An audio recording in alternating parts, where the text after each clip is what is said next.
Hello, this is Chaplin73. Welcome to another interview here today. I've got Andy Dice Davies. Hello, Andy. Hi, how you doing? Yeah, good, thanks. I've got a few questions for Andy today to find out a bit more about him and what he does and what he's been up to. So I'll fire away with the first question. Who are you? What do you do? And where are you based? I'm Andy Dice Davies, also known as Dice67. I'm an artist and I'm the Cheltenham Paint Festival founder, organiser, general dog's body, sweep the floors, clean the bins, all the rest. Never as glamorous as it sounds, is it? No, definitely not, no. I know I've seen you covered in paint before, wandering around looking dazed and confused at a paint festival. Yeah, phone stuck to me permanently, going, no, don't do that. No, you can't paint there, no. Yeah. So how has organising a paint festival influenced your artistic practice? Well, I would say probably it's made me more diverse as an artist, without a doubt, because obviously running the paint festival, I get a lot of work in. People come to us and say, oh, I love that. Can we have that? So I've got quite a lot of big jobs in for it. And I had to learn to paint with different types of paint. Because normally I would use spray or acrylic, so I had to learn to use emulsions and just normal household emulsion and masonry paints because of the type of jobs that have come in, really. So yeah, it's been a big learning curve like that. Kind of had to up my game as well. We got one of the jobs I had last year was to paint 7 portraits of authors for the Sky Arts and the Cheltenham Literature Festival. So on the front of the Sky Arts studio. So stupidly, I chose Curtis Hylton and Irony as my 2 working partners. So I'm working between 2 of the best artists in the country. So yeah, I had to seriously up my game. Yeah. So yeah, I think it's been a steep learning curve all around, really. There's so many other, learning to put in funding bids and get on with the people at the council that you have to, and do interviews, all sorts of things. So yeah, there's a many and varied bag, as there is for an artist anyway. Yeah. You have to become your own publisher, your own PR, your own accountant, your own. Yeah, definitely. I mean, I've had this conversation with quite a few artists. People think that you just sit there and paint pictures or whatever, but there's so much. Yeah, it'd be great. That'd be nice if you could just do that. Yeah, but no. Wouldn't it? There's a lot of admin that comes with it, isn't there? Yeah, definitely. Even things that you don't think of, like sorting out orders and putting them in envelopes and things. All that packaging. Kind of. Yeah, I've just been packaging up a painting. So yeah. Yeah. It's all the hidden parts of being an artist. Yeah, many and varied. That's wearing hats. So which piece that you've created would you say that you're most proud of? Oh, that's a tough one. The next one. If somebody came up to you and said, right, I just want to see one piece of your work just to see what sort of an artist you are, or see what makes you tick or whatever, which piece would you show them? I'd probably go the Cheltenham Literature Festival piece for Sky Arts. The portraits we did for there. I mean, Irony got pulled off. He had to go, and his girlfriend wasn't very well, so he had to shoot off. So I had to finish an Irony portrait. No stress there. No, about 75-80% done. Just finish it out for me, mate. Yeah, all right. So yeah, I guess if there's one piece, but that's I would consider more my commercial work, really. Although I do a lot of portraits as street work. So for my street work, I would probably say the piece I did for my mate who passed away during lockdown. Just so many people. Meant a lot to a lot of people. and then they'd I painted it on board for his missus, and it was at the funeral. It was at the front, in front of his coffin. So, and it was a good mate of mine. So, yeah, I would say probably his street work, that one maybe.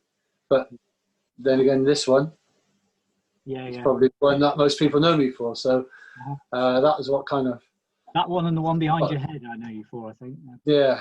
That was the one that kind of started me off, really. So that was my first street piece, and kind of set me on the journey. So, what was your thinking before you did street pieces then? I wasn't. I used to go to Upfest and see no evil and things like that as a punter, which was great. Completely changes when you go as an artist, and then when you're an organizer, that's completely different again. And I used to love going to festivals as a punter. Yeah. Not so much enjoying them as an organizer. I enjoy the after effects, not the actual festival itself so much. But yeah, it's good fun, but it's a different beast. But no, I wasn't until I did that. I only learned to paint because I only learned to do stencils then because the kids, I was teaching kids recycling and upcycling the furniture, and they wanted to put Banksy style stencils on their furniture. So I learned to make stencils to teach them, and then that carried on for a couple of years. And then one of the lads said, "Can we do this bus stop by us?" And I stressed so much about doing this bus stop. It wasn't like the small enclosed ones. It was quite a big long wall, so it's quite a big piece to do with kids with learning difficulties and behaviour problems as well. Trying to keep them focused on it and everything. So, and then I stepped that on as kind of like a guardian of the wall. Sort of. There's a little spare bit at the end, and my mate put it on Reddit, and it went viral, and people just started contacting me saying, "Can you do a print of it, or can I buy an original?" So yeah, that kind of, I was totally unprepared for that. It was not what I was expecting at all. I was in a little town, Nailsworth, out in Stroud, not expecting it to be known by anyone other than in the area, really, and a few friends. So yeah, no, it was a bit of an eye opener. Power of the internet, eh? Yeah, indeed. So, what advice would you give to an artist starting out, or that you wish you'd had? Get a proper job. Get a proper job. Just like the government says. Retrain. Get a proper job. Stack shelves at Tesco's. Yeah. Apart from don't do it, what advice would you give? No, I wouldn't say don't do it at all. I'd wholeheartedly say, yeah, do it. It's the best move I made without a doubt. I love what I do now. I still learn every wall I paint is a learning experience. Painting on Friday, I was painting a shipping container, which I've painted a couple before, but getting straight lines, that was a learning experience. But advice, I would say, there's so many different roles to being an artist. It's not just sitting down and drawing. Get a varied education. Yeah.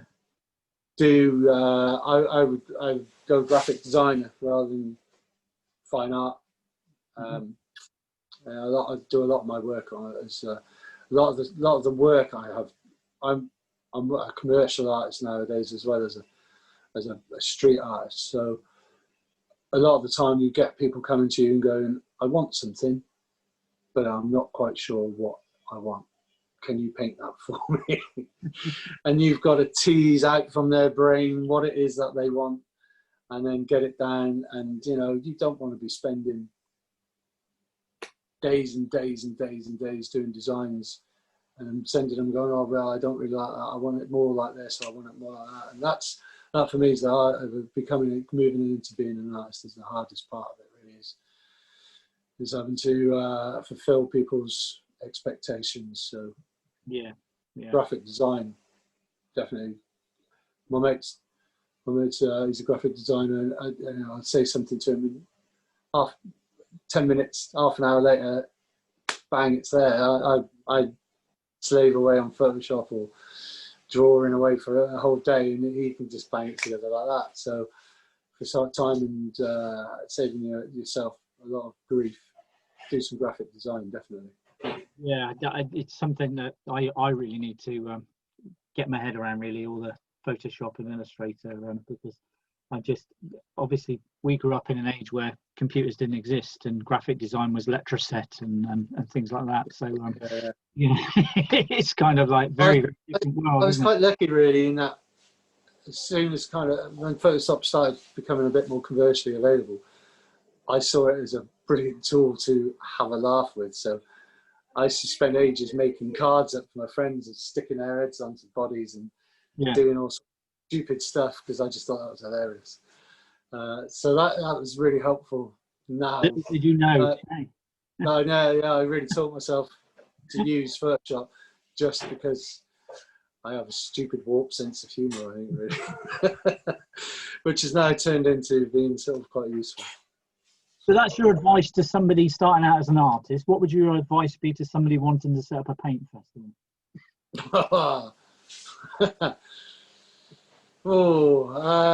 I would say be prepared to work hard for not a lot of reward. I'm not in it. There's no way you're in it for the money. That's for sure. My reward is I get to drive around town, sit in traffic lights, looking at art by my favourite artists from all over the world. I drive out of my road. I've got my dog size, big eye on the left as I go down past the green. Get to the end of the road, there's an L7 there. I drive up the road, there's a Filth and N4T4 and Curtis Harlton at the end of the road. That's within 100 yards of my house. So that's my reward. Don't do it for finances. Although running a festival, then a lot of other work comes in. Mm-hmm. So that's the payoff as well in a way, is that you do get access to a lot of other jobs. You've got to be able to do those jobs, though. Do you know what I mean? It's not just a case of going, I can do paint like that. So you've got to be a versatile artist. But there's a lot of work in getting it going. But then it's a lot of payback as well from I would never have dreamt that Cheltenham, of all places, would have taken to it so well. It's always had a reputation for being old, bit blue rinse, bit stuffy. Mm-hmm. And I think that's kind of why the council have taken to it so well, is it is giving Cheltenham a bit of a, people that see it differently. We've had a lot of vloggers and stuff come here and go, oh, there's street art everywhere. I never expected this at Cheltenham. And we've been in Cotswold Life and the Times and the Telegraph. And so, it's brought an edge of, a bit of an edge of cool to Cheltenham, I think, really. So I know when I painted there when I painted there last year, I really liked the atmosphere there. I think it was very welcoming. Yeah, it's amazing. People. Like I said, I was just talking to you before we went on air. We had some kids paint over the Isle of Cheltenham piece. They seem to have a bit of an issue with Cheltenham because they've left everything else. They painted over the Isle of Cheltenham piece. So we were up there trying to clean it off. And so many people coming past going, oh, love that piece. Oh, love the festival. Oh, thank you so much for cleaning it up and trying to sort it out. And it's quite bizarre, really. Anyone give the advice? I don't know if there's any advice I could really give. Be prepared to work hard for not a lot, really. But there's a lot of other payoffs, but it's certainly not financial. Yeah. As with lots of things art related. Generally. I know it's helped me get to a position where I am now, where I was working part-time teaching kids around the schools, but I've given that up now, so I'm now a full-time artist. There's a lot of work goes on that it's not all sitting down painting and drawing and having fun, but there's a lot of work goes on. But yeah, you know, it's helped me get into that position where now I earn my living through art, which is, you know, amazing, because there's a lot of people who are a lot better artists than me who are not, and there's yeah, I would never have dreamt that I would be earning money through art 7 years ago.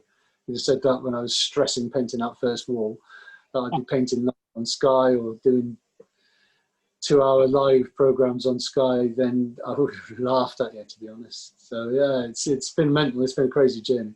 Mm-hmm. But So you've come a long way in the last 7 years. The last question is, what is in store for the future? Have you got any projects lined up that you could share with us today? I've got they're not nailed down yet, but Sky have asked me to do another program, which is so I've just been going backwards and forwards to them, format and stuff like that. I've put in for a whole series with them as well. You don't get if you don't ask in this game either. So I'm in my head. This next program that they're asking me to do is a kind of, right, let's see how he gets on before we give him the series. That would be the ideal. So that, yeah. So and then it's planning the festival. We've got. I'm involved with Worcester Festival as well this year. Yeah. That was meant to go ahead last year, but obviously COVID put a bit of a curtail on that. So we've been doing Kate Cox, who has volunteered for my festival. She's kind of more of the lead on that for the Worcester Festival. She's been getting some things going over there now, putting a few big pieces that have been received well. So so we've got that going. I've just been approached by one of my favourite bands, which I don't really want to talk too much about yet, just in case it doesn't come off. But they want me to do a mural for them, which, if that comes off, I'd just be amazing. So I've been asked. They were, you know, I lost my best mate about must be about 14 years ago now, and they were his favourite band, and he would have just been over the moon to even have been asked. He'd have just been I could see his face now. So yeah, so if that comes off, that'll be a biggie. That'd be amazing. I've got my fingers crossed for you, mate. Yeah, it'd be good. Yeah, it's funnily enough, they come to me with an idea that I've had for ages. It's I don't want to go too into, but yeah, and it's something I've wanted to do myself for the town for ages, and it's just I kind of nearly did something towards it when I was doing the Cheltenham Bridge, but in the end I changed the design for the COVID and give a shout out to all the nurses and doctors and stuff instead. But there was, that was kind of meant to be a part of it. But yeah, if it comes off, I'll be well chuffed. Brilliant. Well, thank you so much. The other big, I'm just waiting to hear is I might be painting a 10-story mural with one of the paint festival artists over the next couple of weeks. So I'm just waiting to. It depends on the weather and things like that. But I'm going to be a paint monkey for one of the artists. And I've done up, for the paint festival, I've done up to 3 stories. Yeah. And the bum starts to go a little bit. 3 stories. And this one starts at 3 stories. Wow. 10. Wow. So I'm a bit like that. It would be an amazing experience, and it'd be great to work with him. It will also be, it'd be a bit of a scary one. Yeah. But good stories. Whoa. That's some height. Yeah, that's big, isn't it? That's big. Yeah. That's big. Could be worse. It could be on a bamboo scaffold. So. Yeah. I saw my dog's bamboo scaffold. Yeah. And I talked to him about it, and he's like, "Yeah, and it moves." And stuff. Oh, no. Anyway, thank you so much for spending some time today with me. No problem, my friends. Good to speak to you. Good to see you. And hopefully see you next year. Hopefully catch up at something next year. Yeah, hopefully everything will be back to normal a bit more normal next year. Yeah, let's hope so. Fingers crossed. Yeah. So thanks a lot. And if you've liked what you've seen today, if you'd just like to hit the subscribe button and subscribe to my channel, then you'll get loads more interviews of artists in the upcoming months. Thank you very much.